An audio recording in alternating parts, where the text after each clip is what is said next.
اب آپ آ جائیں سورہ النبا کی طرف. اعوذ باللہ من الشیطان الرجیم بسم اللہ الرحمن الرحیم. اب اس قیامت کا ہلکا سا نقشہ کھینچا جا رہا ہے. یوم ینفخ فی الصور، جب سور پھونکا جائے گا، فتأتون افواجا، تم فوج در فوج چلے آؤ گے. یعنی لوگ اپنی قبروں سے نکلیں گے اور فوج در فوج میدان محشر کی طرف بھاگیں گے. اچھا وہ بے ساختہ بھاگ رہے ہوں گے، ان کو نہیں پتا ہوگا، یہ نہیں ہوگا کوئی سائن بورڈ لگا ہوگا کہ سارے ادھر جانا ہے. بے اختیار لوگ ایک ہی طرف دوڑ رہے ہوں گے جہاں پہ سب نے جمع ہونا ہے. وَفُتِحَتِ السَّمَاءُ فَكَانَتْ أَبْوَابًا، اور آسمان کے دروازے کھولے جائیں گے، یعنی آسمان کھول دیا جائے گا اور اس کے کئی دروازے بن جائیں گے. آسمان سے پھر فرشتے آگے بھی آئے گا کہ آسمان سے فرشتے نازل ہوں گے. اللہ تعالیٰ بھی اس دنیا پر نزول فرمائے گا. وَجَاءَ رَبُّكَ وَالْمَلَكُ صَفًّا صَفًّا، جیسا کہ اس کی شان کے لائق ہے. وَسُيِّرَتِ الْجِبَالُ فَكَانَتْ سَرَابًا، اور پہاڑ حرکت دیے جائیں گے حتیٰ کہ وہ سراب ہو جائے گی. گریوٹی ڈسٹرب ہو جائے گی، تو گریوٹی ڈسٹرب ہو جائے تو پہاڑ بھی اڑتے. اس زمین پہ سب سے مضبوط چیز پہاڑ ہے. کوئی مخلوق اللہ کی اس سے زیادہ مضبوط نہیں ہے، نہ اس سے زیادہ ہیبت ناک ہے. کوئی زیادہ نام لے لے گا شیر. شیر کی کیا اوقات ہے؟ ہزاروں شیر پہاڑ میں جنگل کے اندر ہوتے ہیں. ہاتھی کیا سائز ہے؟ سب سے اللہ تعالیٰ نے جو، اسی لیے قرآن میں بار بار پہاڑوں کا ذکر آتا ہے. اس روئے ارض پہ اللہ نے سب سے مضبوط چیز جو بنائی ہے نا وہ پہاڑ ہے. حتیٰ کہ آپ دیکھیں آج بھی اتنے لیٹسٹ دور میں بھی امریکہ جیسے ملک نے بھی اپنے جو اٹامک ویپنز ہیں وہ پہاڑوں کی بیسمنٹس میں سٹور کیے ہوئے ہیں، جو چٹیل چٹانوں والے پہاڑ ہیں.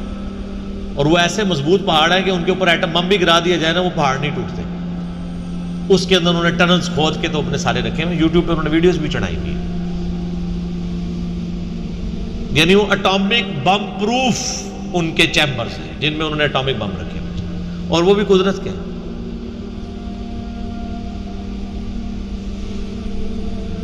ان جہنم کانت مرصادا، بے شک جہنم تو دھاک لگائے بیٹھی ہے،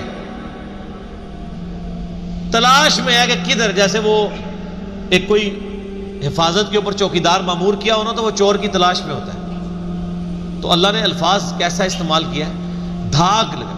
ایون کتا بھی جو مامور کیا جاتا ہے نا حفاظت کے لیے، وہ بھی دھاگ لگا کے بیٹھا ہوتا ہے کہ کہاں سے کوئی چور آئے تو میں اسے پکڑوں.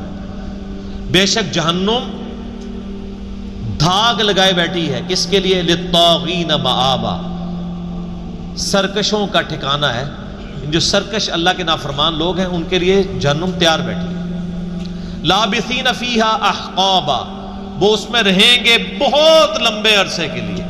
لا یذوقون فیہا بردا ولا شرابا، وہ نہ تو وہاں پر کوئی ٹھنڈی چیز پائیں گے اور نہ ہی پانی.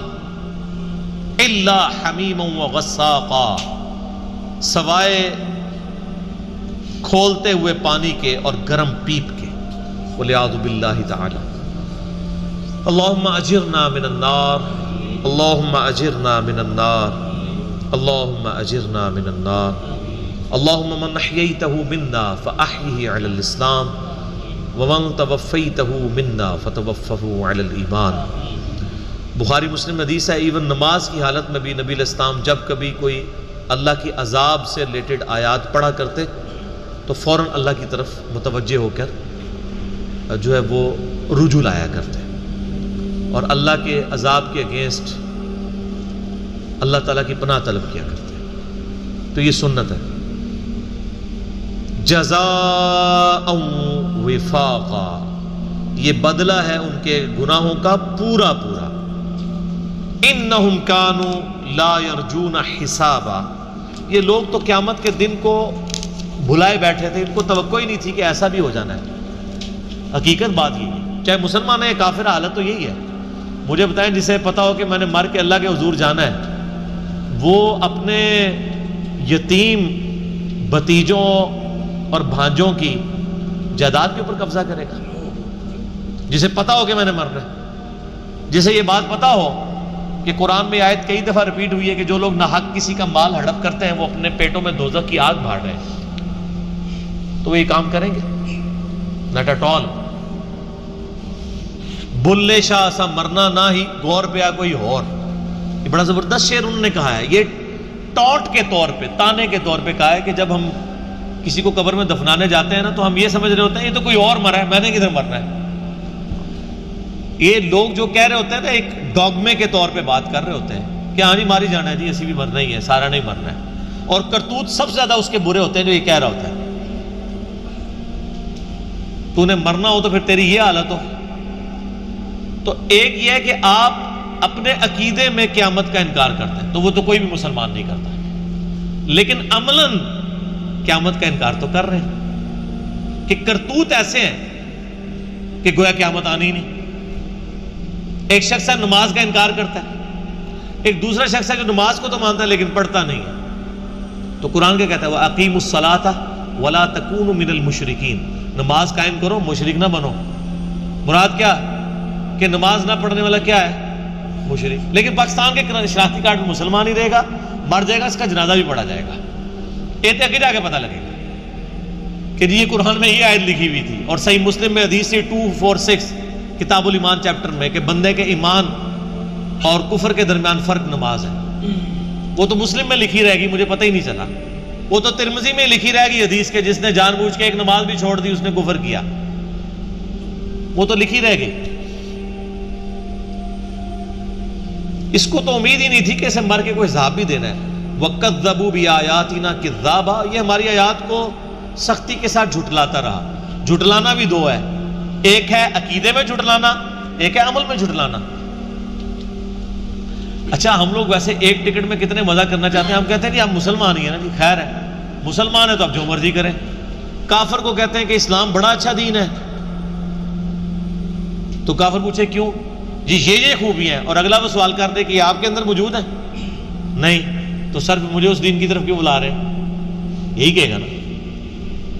آج کوئی کافر آپ کے پاس آ جائے اور آپ سے سوال کرے کہ بتائیں مسلمان کے کیا بنیادی عقائد ہونے چاہیے، اللہ کی بارگاہ میں کامیابی کا ذریعہ کیا ہے؟ وہ کہے گا جی اللہ کی کتاب جو ہمارے نبی علیہ السلام ہمیں وفات سے پہلے دے کے گئے. اور اگلا سوال وہ یہ کر دے کہ آپ نے خود بھی یہ کتاب پڑھ کے اپنے عقیدے رکھے ہوئے ہیں. تو آپ کہیں گے میں نے تو آج تک نہیں پڑھی یہ کتاب ترجمے سے. تو آپ کافر کو کیا دعوت دیں گے؟ بہت خطرناک بات ہے کہ کافر کو تو آپ کہہ رہے ہیں کہ قرآن پڑھ کے مسلمان ہو، خود آپ قرآن پڑھ کے آپ خود مسلمان ہوا ہے تو جھٹلا ہی رہے نا. اپنے عمل سے تو جھٹلا رہے. عقیدے میں بے شک مانتا رہے. عقیدے میں تو کافر بھی مانتا ہے کہ قرآن ایک کتاب ہے جو ایک پیغمبر پہ نازل ہوئی ہے. وہ کہتے ہیں ہم اس پیغمبر کو نہیں مانتے، کتاب تو وہ بھی مان رہے ہیں. فرق تو کوئی نہ رہ گیا. بلکہ اگر آپ مجھ سے کرٹیکلی پوچھیں تو میں کہتا ہوں جو کلمہ پڑھنے والا ہے وہ بڑا مجرم ہے. اس کی مثال تو اس شخص کسی ہے جو دریا کے کنارے پیاسا رہ جائے. مجھے بتائیں ایک بندہ ریگستان میں پیاسا مر جائے اس کو پہ آپ کو زیادہ ترس آئے گا یا اس شخص پہ جو دریا کے کنارے پیاسا مر جائے اس پہ زیادہ ترس آئے گا کہ یار یہ تو پانی تک پہنچ سکتا تھا. یہ کتاب زندگی ہمارے پاس ہے، ہم کسی کو دینے کے لیے تیار نہیں ہے. کیسے دیں گے؟ ہم خود ہی نہیں پڑھتے. وَكُلَّ شَيْءٍ أَحْصَيْنَاهُ كِتَابًا.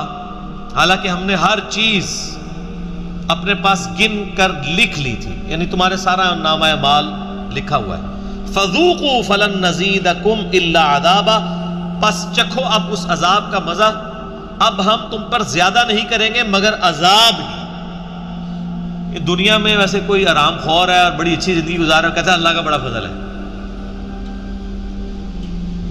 تو یہ جو اللہ فرماتا ہے یہ جو فضل دنیا میں ہوتے رہے نا، جو تم سمجھتے رہے کہ وہ ہے تو ڈیل تھی اور تم فضل سمجھتے رہے، اب یہ جو فضل ہے نا وہ عذاب کی شکل میں ہی بڑھے گا. جو دنیا میں جو موجیں ماری ہیں وہ نہیں، وہ دنیا میں ہی فضل تھے لیکن ایکچولی وہ فضل نہیں تھے، وہ آزمائش تھی.